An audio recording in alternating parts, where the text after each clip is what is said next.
Hello guys, pag-usapan naman natin yung sala ni Chis Escudero at mukhang pinapakita dito na siya ang pinakamahirap na senador ngayong 2025. Naniniwala ba kayo?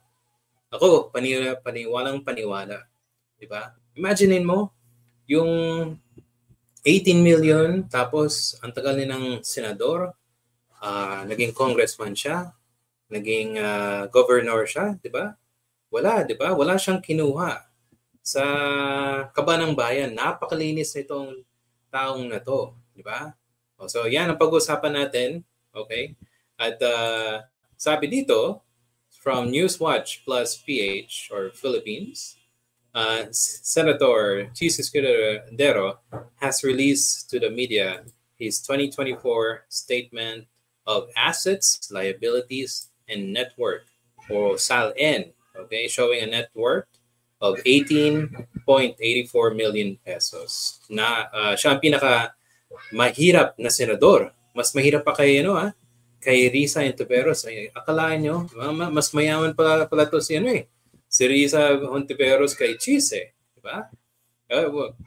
Siguro wala yung mga aligasyon laban sa kanya, yung nag-insert ng ilang billion yun, 100 something, di ba? Tatandaan niyo yun? Wala siguro yun, di ba? So sabi dito, this figure is the lowest among 16.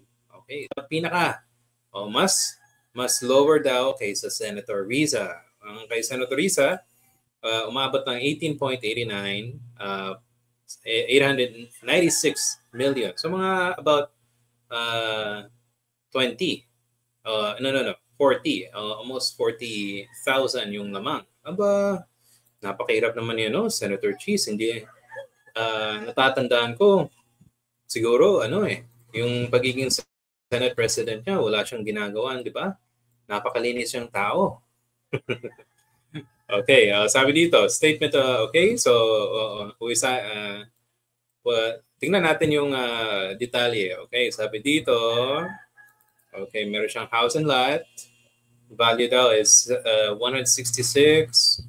Current fair market value 400. Okay, hindi natin alam kung magkano total dito Pero anyway, kita niyo naman kung magkano yung house and lot. Meron siyang lot. Okay, we don't know the exact location. Lot, and house. Okay. Bang, liit, no? Grabe. We don't know kung gaano na to katagal. Okay. Tapos, meron siyang, sabi dito, meron siyang cash na umabot ng 11 million pesos. Ooh. Okay. Well, walang yan, date. Siyempre, on hand yan, di ba? Di ba, guys? Tapos, yung, sandali lang. Okay, market security. Okay, meron siyang ganyan. 2012, okay. Partnership interest, okay. 194. 1994 pa. 213. Meron siyang kotse. 2011. Okay. Dalawa. From 2011. Yung cost is about 1 million isa. Is 300. Okay. Volkswagen, meron siya. 60. Mercedes-Benz. Okay. So, yung total ng kanyang kotse tsaka yung cash umabot ng 18. Okay. Wow. Ang hirap. Yan, no? Jesus Escudero, no? Okay. Punta tayo sa kabila. Tapos, ano pa?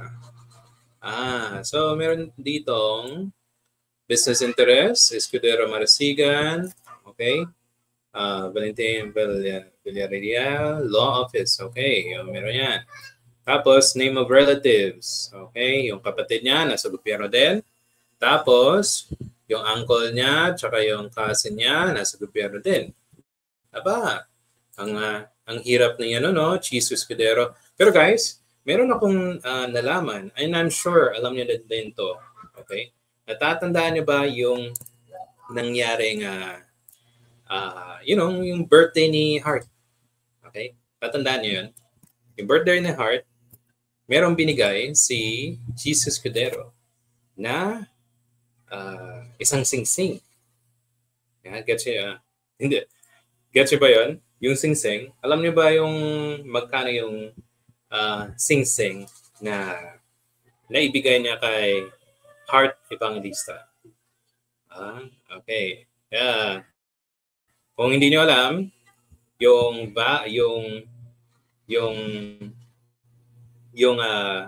singsing na yun ay hindi siya mamahalin. Okay? Sabi daw is about $1 million. Okay. O, di ba? Pag convert natin yan into pesos, times natin siya sa 58. So, magiging about 57 million to 58 million. O, di ba? So, wait. Pero bakit 18 million yan? 18 million lang yung pera na i-declare ni Chis Escudero. Diba? Di ba? Weird, no? I mean, imagine mo, yung pera niya sa bangko is only 11, what do you call this? 11 million. Okay? Tapos, nagbigay siya ng $1 million na worth na singsing, di ba? So paano niya kaya nakuha yung ganung laking pera? Ano sa tingin niyo, guys? Aba? Yeah. Actually, nahanap ko yung information para at least meron tayong record dito sa ating YouTube. Okay? Ito. Punta tayo sa We Are Millennials. Baka makita ko dito. Yan ang sinasabi ko na isa sa mga reasons na pwedeng manipulahin yung SALN ng politiko. Kasi pag hindi mo inalabas yung exact na value ng SALN mo, tapos meron kang ganitong mga gift na ibinigay sa iyong asawa, at tapos ayon pa sa balita, ayon pa sa mga taong meron pang binigay si Cheese na isang bag or mga bags na hindi siya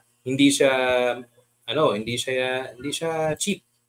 Expensive, napaka-expensive daw ng mga bags na worth more than thousands or hundred thousands of pesos, di ba? So napakalaking question yan, okay, para sa atin. At mukhang hindi i-declare ni Chis Escudero, okay, yung kanyang ibinigay na singsing kay Heart Evangelista, di ba? So napakalaking yan. Napakalaking question yan para sa kanya. Okay? Kasi kung hindi niya dineclare yon, mukhang meron tayong tinatago, di ba, guys? Okay, anyway, hindi ko siya mahanap, pero I'm pretty sure na dapat questionin. Oh, yan. Oh, sabi dito, 1 million or 57 million pesos. So ano sa tingin nyo?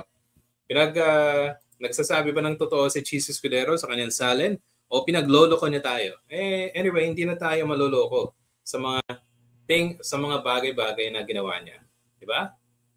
Okay, so guys, so if you have any comments or suggestions, type it down sa ating comment section, and I'll see you in the next video. Salamat po. Please like and subscribe our YouTube channel. Salamat po.